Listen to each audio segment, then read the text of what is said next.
हिंदू धर्म से जुड़ा पौराणिक इतिहास बेहद विस्तारित है।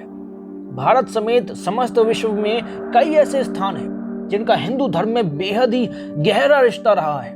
इन्हीं स्थानों में से एक है धनुषकोटि, जिसका रामायण काल से बहुत ही गहरा संबंध है।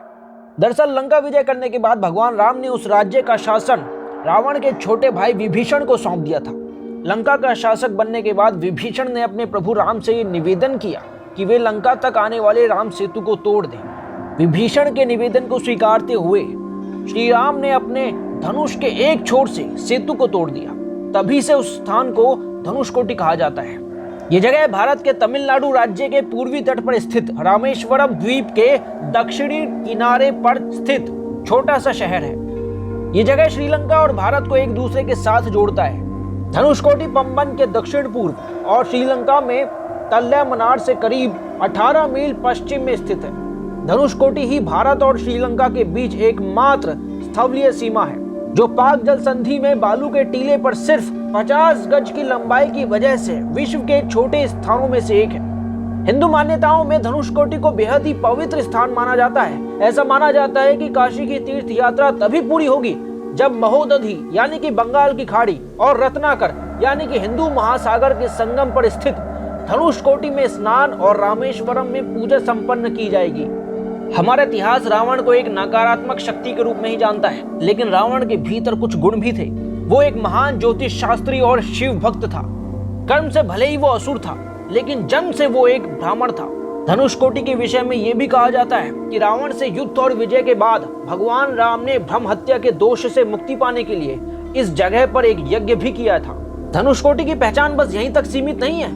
हालांकि राम भक्त पौराणिक महत्व के कारण लोग इस जगह के दर्शन करने आते हैं, लेकिन इस जगह का भूतहा कहलाना भी यहाँ पर्यटकों की संख्या में दिनों दिन इजाफा होने का एक कारण है। जी हाँ, एक तरफ तो धनुषकोटि से भगवान राम का गहरा संबंध है, वहीं दूसरी ओर यहाँ प्रेत आत्माओं को भी महसूस किए जाने के दावे किए गए हैं। इन दावों के पीछे का कारण है साल 1964 में आया भयंकर चक्रवात, जिसने धनुषकोटि की खूबसूरती को मातम में बदल दिया था।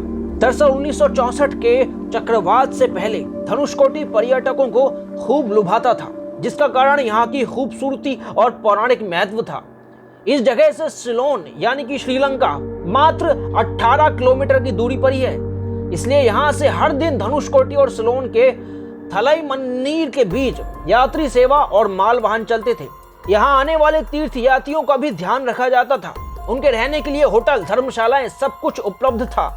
धनुषकोटि का अपना एक रेलवे स्टेशन भी था, लेकिन सन 1964 में आए भयंकर चक्रवात के दौरान 20 फीट की ऊंची लहर पाक जल संधि से शहर धनुषकोटि पर आक्रमण करते हुए आई और पूरे शहर को तबाह कर गई। 100 लोगों से भी ज्यादा भरी रेलगाड़ी भी इस चक्रवात की चपेट में आ गई, जिसमें सभी की मौत हो गई। इतना ही नहीं, करीब 1800 लोग इस चक्रवात की भेंट चढ़ गए थे। यह अनुमान लगाया गया था कि जब समुद्र से उठी इन लहरों ने रामेश्वरम पर आक्रमण किया था, तब इनकी ऊंचाई करीब 8 गज थी।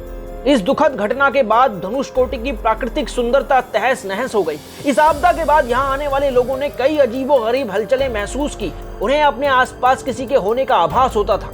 इस चक्रवात के बाद जिन लोगों ने यहाँ आने का साहस किया, उनका कहना था कि यहाँ कुछ तो ऐसा है जो असामान्य है। ऐसे अनुभवों के बाद स्वयं तमिलनाडु सरकार ने इस शहर को भूतहा शहर करार देकर इसे निवास के लिए अयोग्य करार दे दिया।